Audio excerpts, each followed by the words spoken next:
warahmatullahi wabarakatuh. Halo teman-teman semua, kembali lagi bersama saya Nazma Arfika Arafa. Di video kali ini, saya mau ajak kalian bahas satu buku yang topiknya lagi hangat banget nih. Judulnya Hard Money Revolution, Bitcoin versus Emas untuk Menguasai Ekonomi Global, karya Pak Ade Andri Hendriadi. Buku ini diterbitkan oleh Minhaj Pustaka pada Maret 2025 dengan tebal sekitar 128 halaman. Penasaran kan buku ini bahas apa aja? Yuk kita kupas bareng-bareng.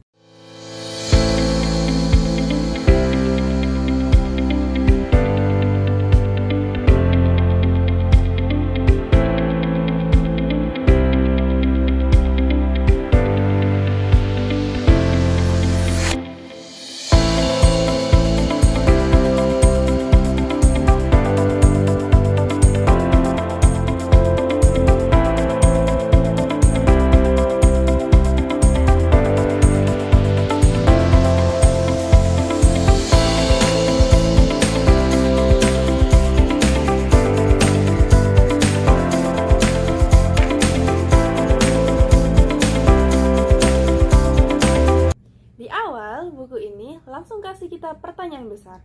Apakah uang yang kita pakai sekarang yang namanya uang fiat masih relevan di era digital ini? Nah, coba deh teman-teman bayangkan. Misalnya, di tahun 2010 kita punya uang 100.000.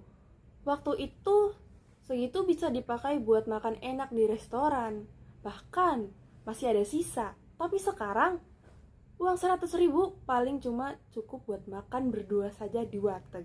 Itulah contoh sederhana bagi uang fiat yang nilainya bisa turun karena inflasi. Nah, inilah yang dijawab dari buku ini. Penulisnya ajak kita kenalan sama konsep hard money. Hard money itu gampangnya uang yang punya nilai asli atau intrinsik gak gampang turun nilainya dan bisa bertahan dalam jangka panjang. Beda sama uang fiat yang nilainya cuma bergantung pada kepercayaan ke pemerintah. Nah, disinilah emas dan Bitcoin masuk untuk contoh hard money. Emas itu contoh klasiknya, sedangkan Bitcoin ini sebagai contoh modernnya. Oke, selanjutnya kita bahas dari sinopsis buku ini. Yang pertama, membahas sejarah hard money, lalu masuk ke pembahasan emas dan Bitcoin. Emas udah ribuan tahun jadi simbol kekayaan dan stabilitas. Fungsinya sebagai penyimpanan nilai udah nggak diragukan lagi. Tapi di era digital, emas punya keterbatasan, susah dibawa-bawa, butuh biaya penyimpanan, dan ribet kalau buat transaksi online.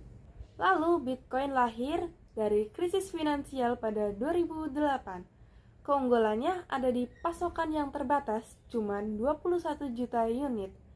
Transparan, bisa kirim kemana saja dengan cepat dan gak bisa diblokir oleh siapapun. Nah, kalau disuruh pilih, siapa yang lebih unggul? Emas atau Bitcoin? Yang menariknya, buku ini gak asal memihak pada salah satunya saja loh. Penulis kasih perbandingan adil mulai dari keamanan, inflasi, sampai kemudahan transaksi. Emas unggul dalam sejarahnya dan stabilitas, tapi Bitcoin memang dalam teknologi, probabilitas, dan kemudahannya. Menurut penulis, keduanya bukan saling menggantikan, tapi saling melengkapi. Nah, buku ini makin hidup karena banyak contoh nyatanya loh. Seperti El Salvador, negara kecil di Amerika Latin, ini banyak banget jadikan Bitcoin sebagai alat pembayaran sah. Bayangin, kamu beli kopi di kafe atau naik taksi bisa pakai Bitcoin.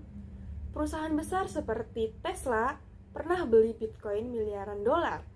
MicroStrategy-nya bahkan mendambakan cadangan Bitcoin terus-menerus. Lalu, tokenisasi emas. Emas fisik diubah jadi aset digital berbasis blockchain. Jadi, kita punya emas tapi bentuknya digital. Gampang dipindahkan tanpa ribet. Menurut saya pribadi, bagian ini paling penting dan mudah dipahami kalau perdebatan emas versus Bitcoin ini bukan sekedar teori, tapi juga terjadi di dunia nyata. Menurut saya, bagian ini bikin pembaca lebih paham kalau perdebatan emas dan Bitcoin itu bukan sekedar teori. Selain membandingkan emas dan Bitcoin, buku ini memunculkan ide-ide pengembangan menarik, seperti kemungkinan integrasi keduanya melalui teknologi blockchain, serta tantangan regulasi yang akan membentuk masa depan keuangan digital. Secara keseluruhan, buku ini memiliki kualitas yang baik karena memberikan landasan teoritis yang kuat sekaligus relevansi praktis dengan perkembangan ekonomi global. Kekuatannya ada di penyajiannya yang sistematis. Penulisnya nggak cuma bahas satu sisi saja, tapi menggabungkan sejarah, ekonomi, teknologi, sampai filosofi keuangan.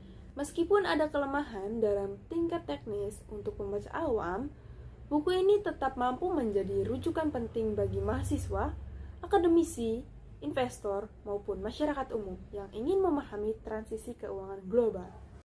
Jadi, buat teman-teman yang masih awam dengan dunia ekonomi dan teknologi, mungkin butuh waktu yang lebih untuk mencerna isinya. Selain itu, beberapa prediksi di buku ini sifatnya masih spekulatif. Tapi wajar, namanya juga prediksi masa depan. Untuk tema utama di buku ini yaitu peralihan dari sistem fiat menuju sistem hard money berbasis emas dan Bitcoin dalam era digital.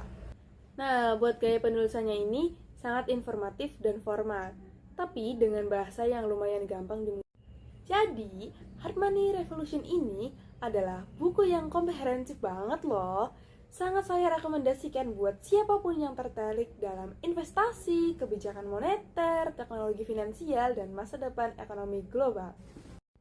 Buku ini nggak cuma kasih kita wawasan tentang perbandingan Bitcoin dan emas, tapi juga ajak kita berpikir lebih jauh tentang evolusi uang dan gimana cara kita punya kedaulatan finansial di era digital. Jadi, buat kamu yang mau tahu apa aja yang bakal terjadi sama sistem keuangan kita ke depannya, buku ini wajib banget dibaca loh. Buku ini bermanfaat banget buat siapapun yang ingin memahami pergeseran sistem moneter global. Metode yang dipakai penulis yaitu analisis historis dan perbandingan aset, seperti studi kasus dari negara dan perusahaan. Dengan gaya penulisan yang sistematis, pembaca jadi lebih gampang mengikuti alur pemikiran dan dapat wawasan baru. Selain perbandingan emas dan Bitcoin, buku ini juga munculin ide menarik loh, seperti integrasi keduanya lewat teknologi blockchain, tantangan regulasi, seperti pemerintah dunia akan mengatur uang digital di masa depan. Kalau dipikir-pikir, mungkin aja di masa depan kita pakai sistem hybrid, emas sebagai cadangan nilai, Bitcoin untuk transaksi global. Secara keseluruhan, kualitas buku ini bagus banget loh. Ada landasan teori yang kuat plus relevansi praktis dengan kondisi ekonomi dunia saat ini. Kekuatannya ada di penyajian yang sistematis. Penulis gak cuma bahas ekonomi doang, tapi gabungin sejarah, teknologi, sampai filosofi keuangan. Menurut saya pribadi, yang bikin asik adalah bahasanya yang bisa dipahami. Kadang buku ekonomi itu ribet, tapi di sini masih lumayan enak dibaca.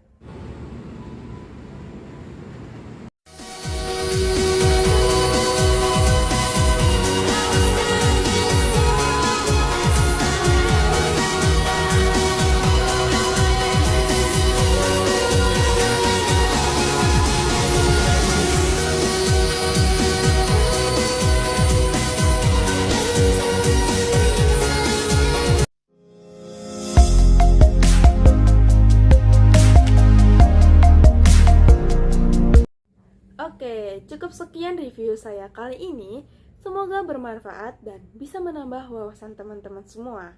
Terima kasih banyak atas perhatiannya. Sampai jumpa di video berikutnya. Wassalamualaikum warahmatullahi wabarakatuh.